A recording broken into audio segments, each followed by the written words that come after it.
Oke, halo para trader, kembali lagi di analisa harian dan mingguan kita untuk minggu depan di tanggal 27 sampai tanggal 31 penutupan bulan di Juli ini.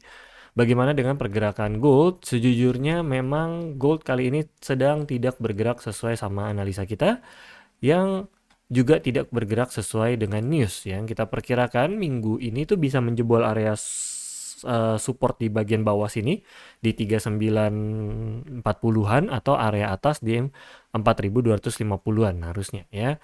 Harusnya bisa menjebol di salah satu titik tapi ternyata enggak. Kenapa? Mari kita cek langsung saja ke newsnya terlebih dahulu. Jadi minggu lalu tuh ada news yaitu dari CAD, ini merah banget ya. Semuanya merah, jadi seharusnya gold turun ke bawah. Lalu news terpentingnya adalah di hari Jumat, di mana ini flash service PMI ini sebelumnya orange, jadi kuning biasa doang ya. Yang angkanya sebenarnya juga cukup jauh, yang membuat dolar seharusnya menguat. Ini jadi harusnya turun ke bawah. Cuman ini juga berubah ya. Ini juga ya 11-12 naik turun tapi angkanya jauhan ya. Angkanya jauhan, yang flash service ini harusnya turunnya lebih dalam lagi ya. Jadi seharusnya terjadinya adalah penurunan yang cukup dalam, tapi ternyata enggak.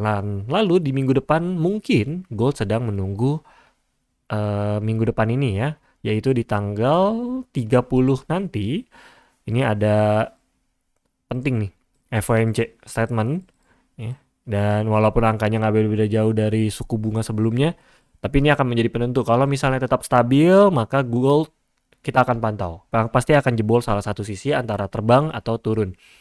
Ya, sekalipun market sudah stabil, suku bunganya netral. Kenapa? Karena berarti market istilahnya sudah mulai tenang. Nah, nanti habis itu baru lihat investor mau lari kemana. Ke daerah saham, kalau gitu berarti gold turun ke bawah, maksudnya saham-saham US. Karena saham US itu memberikan dividen, memberikan bunga tambahan, sedangkan gold tidak gitu ya. Ya, cuman gold menjadi aset safe haven ya. Jadi yang tenangnya lah istilahnya ya. Jadi kita akan pantau karena sudah market sudah mulai kelihatannya sudah mulai agak tenang, sudah tidak sebarbar sebelum-sebelumnya. Jadi akan kelihatan di minggu depan juga bagaimana pergerakannya. Lalu di jam setengah 8-nya nanti ini juga ada core PCE. Kok nih cuma sampai 30 doang, 31-nya. Nah, 31-nya ada Yuom ya, ini juga akan menggerakkan. Jadi minggu depan akan ada beberapa big news yang dimulai dari hari Kamis ya. Senin ini bukan. Senin 27. Nah, Senin nggak ada, Selasa nggak ada, mulai pentingnya itu di Rabu malam atau di Kamis pagi sebenarnya. Di hari Rabu juga sebenarnya nggak ada, yaitu lebih tepatnya Kamis jam 1 pagi.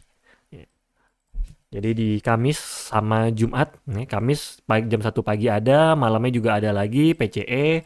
Jangan lupa, karena nih PCE juga bakalan barbar banget pergerakannya. Bisa dilihat ya, sebelumnya itu 0,3% dan forecast yang diperkirakan 0,1%. Jadi sekalipun sama dengan forecast, akan membuat gold sangat volatile ya, akan sangat terbang drastis atau turun drastis. Ya, penentu. Lalu di hari Jumat sebagai penutup, ini juga bisa menjadi Jumat keramat. Misalnya ini Rabu, Kamis turun drastis, tiba-tiba Jumat malah rebound dia di malam-malam ya. Karena memang Jumat biasanya ya sebutannya Jumat keramat nih. Banyak pergerakan-pergerakan yang anomali di luar perkiraan dan bahkan bisa langsung dibalikin lagi. Jadi dia habis terbang tinggi misalnya pergerakannya, dibikin terbang lebih tinggi lagi, tiba-tiba dibanting langsung ke bawah. Nah, ini akhir bulan yang kayak gini-gini nih, ini cukup bahaya di tengah malam biasanya. Jadi dipantau untuk TPSL-nya teman-teman. Lalu bagaimana dengan kita? Secara plan tidak berbeda jauh karena masih sama pergerakannya dan ini sudah berada di kurang lebih mau 2 minggu ya. Dari minggu lalu hari Senin candlenya ini ya. 4 hari lalu ini 4 candle 5. Nah, ini juga sama masih berada di area sini-sini aja.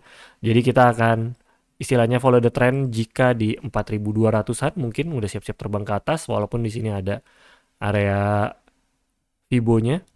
Kemungkinan besar ini Fibo juga bakal jebol, jadi makanya kita pasang di kuning. Masih sama saja, tidak ada pergerakan yang terlalu berbeda jauh. Di bagian bawah nggak berani buy lagi gue. Ya, jadi ini akan plannya akan adalah melanjutkan perjalanan minggu sebelumnya, tidak akan ada banyak perubahan. Masih sama area-areanya, hanya saja ditariknya lebih panjang karena akan ada pergerakan-pergerakan tambahan di minggu depan. Jadi kita pantau saja. Ini hari Kamis kalau nggak salah. Ya, Jumat. Oh, nih Jumatnya di sini. Sabtu. Ya bolehlah. Sampai sini. Jadi kita masih akan cari area-area entry yang enak, tapi yang pasti gue masih hold posisi, jadi gue nggak akan terlalu buka open posisi yang banyak karena masih hold. Karena trading plan-nya kita di minggu lalu analisanya tidak terlalu berjalan sesuai perkiraan.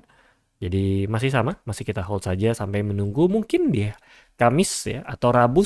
Biasanya hari Selasa atau Rabu tuh sudah mulai akan ada kisi-kisi ya. Biasanya bakal jebol ke bawah atau terbang ke atas. Ya. Posisi masih terbanyak megang hold adalah buy ya. Gue selalu lebih utamakan buy dari tahun lalu, dari beberapa tahun lalu juga sama. Selalu buy gold daripada sell gold ya. Sell itu boleh tapi sementara aja. Utamakan buy. Oke, so segitu saja analisa untuk kita minggu depan kali ini. Salam cuan.